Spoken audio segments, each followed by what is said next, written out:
Welcome to the latest edition of Connections with Cook. Today's guest is Steve Williams, the Deputy Executive Director of the Delaware Bay Authority. Welcome, Steve. Thank you for having me, Tom. So, Steve, I know Frontier Airlines announced in February that they were coming to ILG Airport in May. Obviously, that got delayed as a result of COVID. But give us an update of what's going on with Frontier and when do we expect them to come to the airport? Okay, well, thanks, Tom. Thanks for that question. So that's correct. Frontier had originally announced the beginning of service to start earlier this year and has now twice delayed that. But we're real excited to announce that they will begin service on February 11th of 2021. Tickets have been on sale for some time now. The community is really excited about that. We get phone calls all the time from customers looking to resume using our airport. And we've been busy here as well. Just behind me here, you can see we've made some improvements here at the terminal, new seats, new lighting, new PA system, new signage. We're real excited and we're real ready for Frontier to begin service next year in February. Has the interest of Frontier brought any other interest from other operators? Another great question. So as you know, Tom, every year we visit a conference called Jumpstart where we have the opportunity to talk to airlines, about 10 different airlines we can schedule appointments with. And this past year we did have several meetings. And I'm happy to report that at least two of those meetings will hopefully result in some new business for Wilmington. I can't talk about what that is just yet, but maybe in the end of 2020 or beginning of 2021, we'll be able to make some announcements about further air service expansion here in Wilmington. I know everyone realizes that there was a letter of termination of the lease sent to the DRBA from the Castle County government. Can you give us a little bit of an update on where that process is at now? So just to frame up for everybody, as you know, the DRBA doesn't own any of the airports that we operate. We operate them on long-term lease with each of the government partners in those communities. Same thing here in Newcastle County. Newcastle County owns Wilmington Airport, and we've been operating this airport since 1995.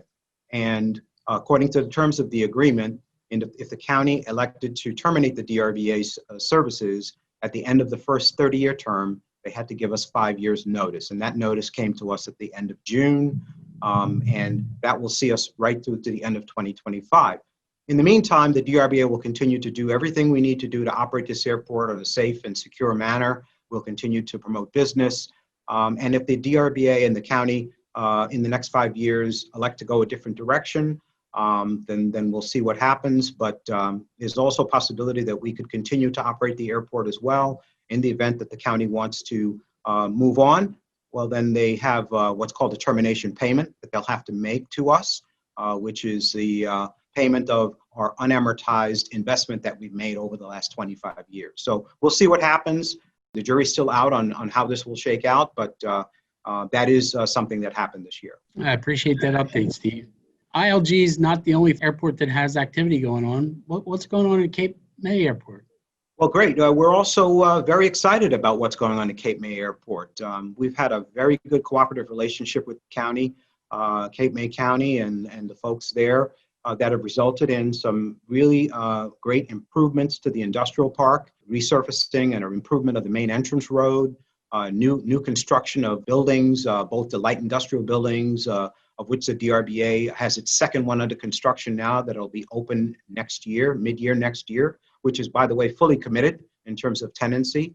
County just recently opened its own building called the Hangars, for which they're gaining tenants, and in a cooperative way, the DRBA and the county are working to improve the look and the feel of the airport. As you know, airports are really the crown jewel in communities, and we think that the Cape May Airport is being improved, and the community will be really proud of what we're doing there. The airport's going to really look great. It looks great now, and we're really looking forward to things further in 2020 and 2021. Steve, is there anything else you'd like to add? I'd just like to add that we've heard about Wilmington today. We've heard about Cape May Airport. I hope to be back with you at Connections with Cook in the future to talk about what we're doing at the Millville Airport and the two facilities we operate in Dover, for which there's some exciting things going on there as well. with our customers. And so the economic development that we're involved in, it's at all of the airports, and we have activity. We'll be reporting on those things in the future, and really happy to come back at some point in the future. Once again, thanks, Steve, for being with us today on Connections with Cook and taking time from your busy schedule. One thing I'd just like to bring up is the open enrollment for health insurance is coming up. Information will be mailed to your home the week of November 16th. The open enrollment period will be from November 23rd through December 11th. So keep an eye out for that information. And it's great to be with you today in Connections with Cook, and I hope to see you around the DRBA.